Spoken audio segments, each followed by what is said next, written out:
the 4th of October. 4th October. Nganya October. Nganya October, the Queen is walking. This Friday, we are showing up for the Queen herself, Queen Shiba. On the 4th of October. Nganya October. Nganya cricket over. Nganya October. Nganya October cricket over. This Friday, Spin Dr. DJ Successor. October Nganya. Nakozomwezi nya.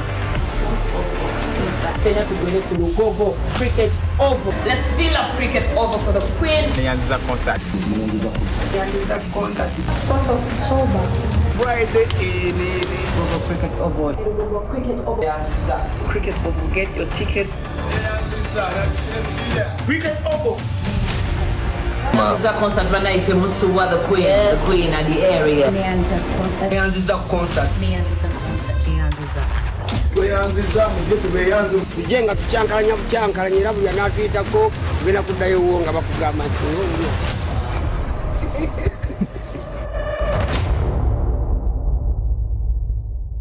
Light up the torch for the Queen.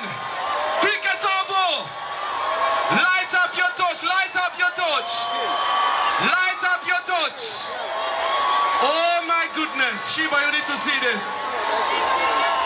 Now let's wave these torches. Let's wave these torches. Let's wave the torches. Let's wave to the torches. Side by side. Side by side. Side by side. Side by side. Side by side. Let me introduce to you the Queen Kaba herself. Queen Shiba!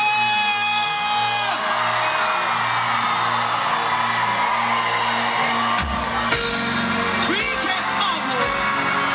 Tighten the seatbelts. As we bring you Shiba Kabuchi. Somebody, a multi-award winning artist. As the winner. As the conqueror. Ladies and gentlemen.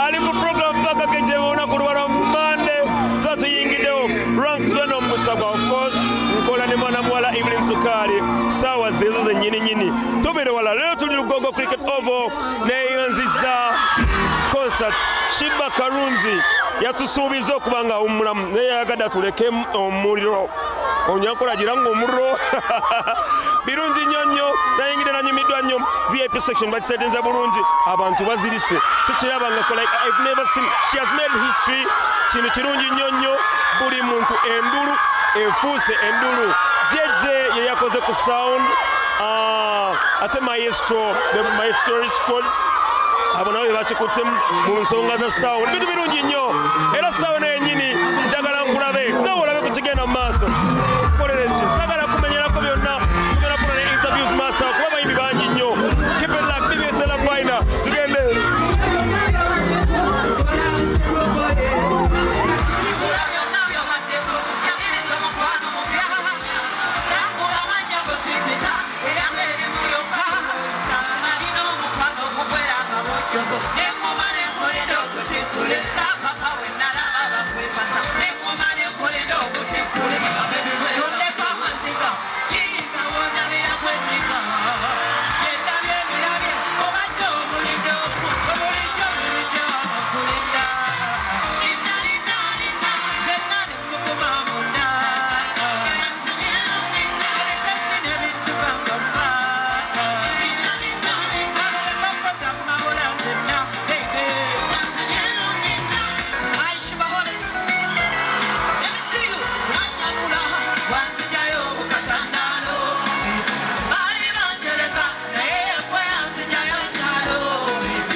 Shiba netumanya tiimu ya Shiba mulimu abantu batasobola kubuusa maaso bawo omukyala Nomona ye anyumirwa nnyo ebintu bino era we bali banyumirwa nnyo paka kejenge ngenda kubanyumyamuko naye nawe kanyina owaye kiri kitya owaye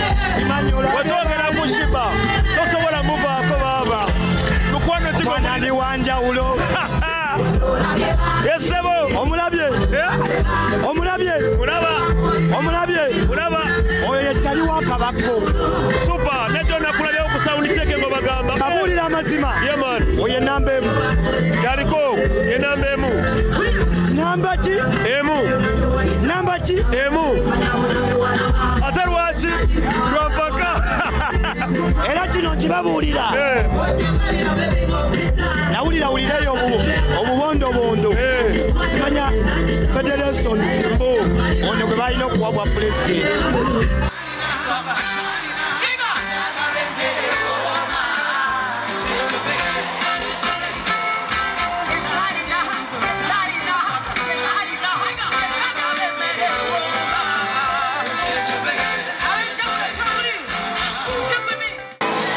I'm sorry.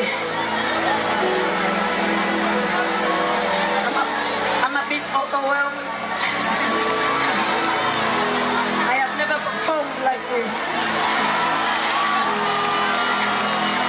It's kind of strange, but it's also so beautiful. Shibaholics, today is a very emotional day for me. I'm gonna miss you so much for quite some time. But I wanna say I love you so much, Shibaholics. Boy, kino ekivulu kiboose. It has proved that Sheba is the goat. Sheba is the goat. Shogirabye abantu bazirise tewali space. Sheba is the goat. So she has made history. Respect. All I have for her is respect. This one I told you, and I showed you for now when I bagamba tugenda just kukola ki. Twaze kukola ki? Just kukola. Akushe. Abawa akushe. Akushe. Abawa akushe. Imana usikoto na mungu matagia. Queen Sheba.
Kayimba kuchigwa kasinza kuleta noga Sheba mwaganeka na kayimba bannani.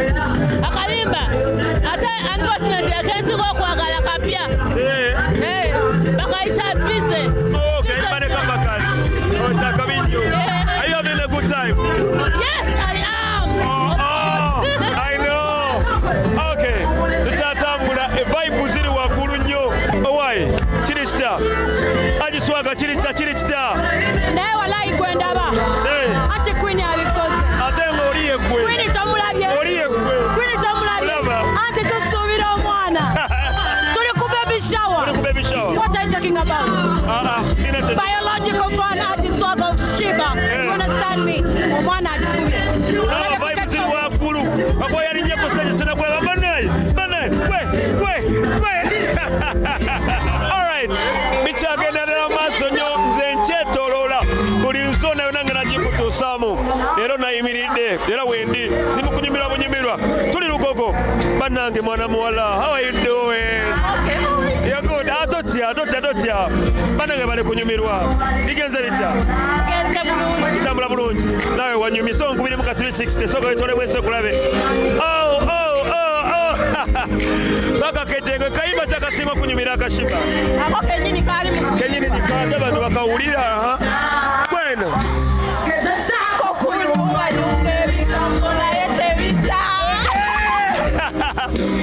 wae Shiba yakikoze leero eringanga baby shower ye nabo bitunulidemo nabera bati biri inspiration byamaanyi osegedde okay kyakabinyo bale kunyumeka koleko nyumirwe nali ku BBS Telefina nawe njagala at least nkutwaleko mu break lwakimba siwumulamu BBS Telefina program paka kejenge eno gye bayita the mighty babasa asiada agenda kuyita yeto ne buli kimu tugenda kikuleetera jeje yali ku sound maestro nange Ranks Venom.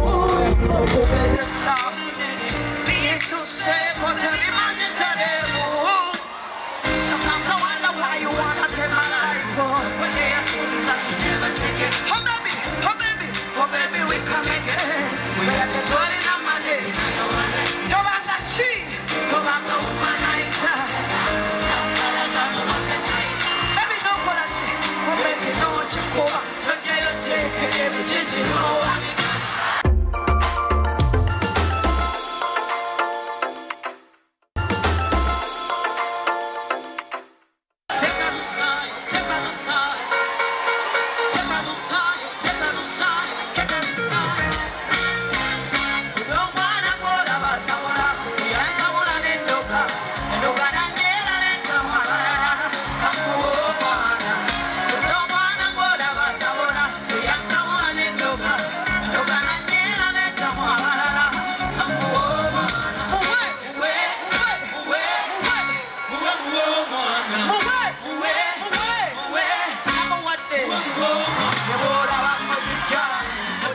Oli wano ku lwa nsimbi lwa mukwano oba kunyumirwa bibyo oba kubeererawo Shiba ekibuuzo ekyobuuziza kirungi nnyo nnyo naye nga bw'obimanyi ebyaffe mu Uganda tuzanyira kyakwatira wamu Shiba bwe yavaayo n'ategeka show buli muyimbi yali ayimbyeko naye oba bwe yali avuddeyo n'amulaga nti akanwa bwe yakkiririzaamu lwaki gwe batomukiririzaamu so it's a blessing for me to be here nze gwe kisinga okukolera oba nze gwe kisinza osanyusa nze okubeera wano Shiba alowooza yeeyanziza abantu naffe tumweyanza hard work gyakoze ne effort gyataddewo mu system Sonia kuambaza ngoli clean nyongo li fresh mwana mulenzi Abbas yabimala neka tuwibera motya kubanga banaye mwe balenze mvumulo buli mwala gwe yali government banaye obikola otya we controlling otya wekweka just wekwekamu ate bakugwako webakugwako gugwa akayimba basooka n'okakuba weka era nekakola bulungi yo nekayitamu naye ate era ntuddamu okulaba nga mukakomezaawo ne kwinkama ani ajja ne idea eno oba tuwulire tusemuku tuyiseyisemu kyali kita though she had the idea yeyanoonya ne tukola remix and it came out very powerful lwansindika nnyo oluyimbo the remix kati abantu bamanyi because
Kobolya changa mukwano tumire no mwami wa soko kuba kusimu Hello Yenze boya ngala kwagala tali koyombera Hello Yenze boya ngala kwagala Sagala kolomya Chichimu sagala kolomya Omanya chi Yandi mo love Wachi Kanoka imye wa mubano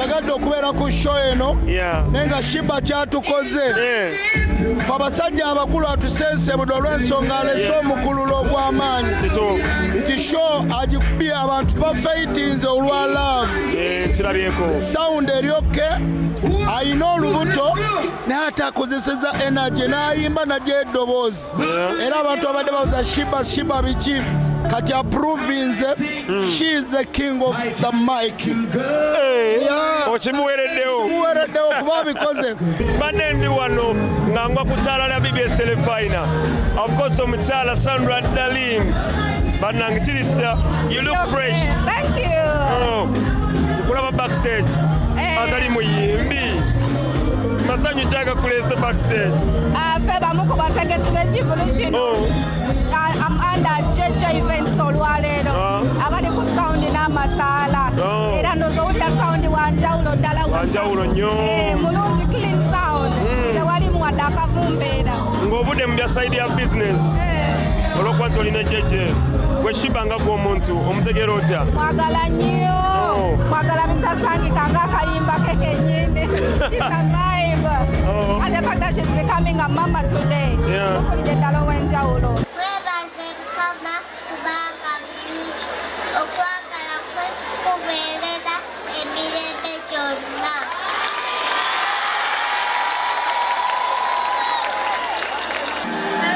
Tunda mukwano webala okukubanga nawulisha negomba walayi webala okunfuulanga ompanisa ebyaddala haso yange teyansala webanumba tewawummula tewanneka kufa njala Mungu tata Mungu sebo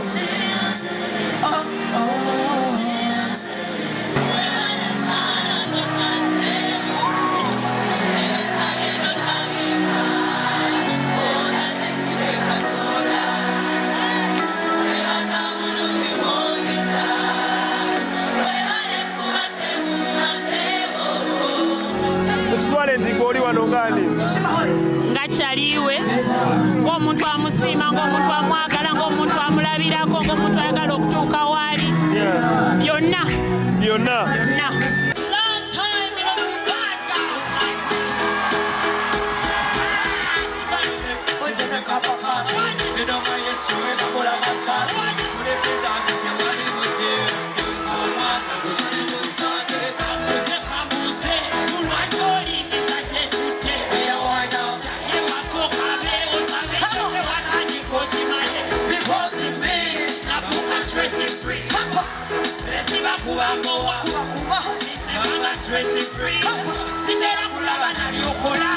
omukazi ono mukozi abantu abasinga mu industry balina ennyimba naye kitegeeza ayagaliza ono omukulu promota mulabye ebivulu ebyenjawulo ate ng'ategeka ebivulu ebirungi owaye olaba ekivulu kya Shiba nga gwe bw'okiraba n'ebivulu by'otegeka olaba mbeera ki olaba ki ekyenjawulo gwe ky'obulamu oba ye ki kyakoze ekyenjawulo ku kikyo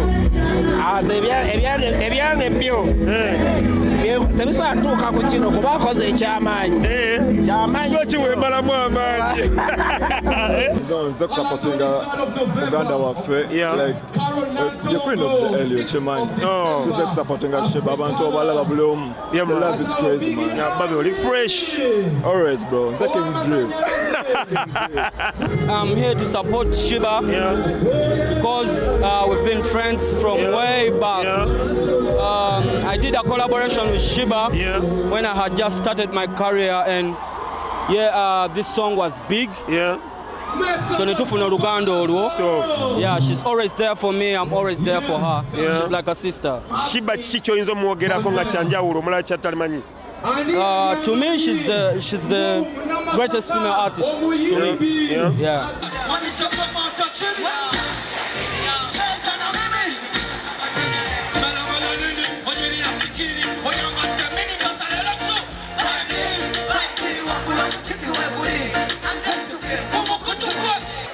Waliyo abantu eyo abampimapima byensobola bisisobola osimanya ate kino sikisobola ate kiri kozi kati mwampima mutya nze sikola ki abatapimika muliwa abatagambwako baliwa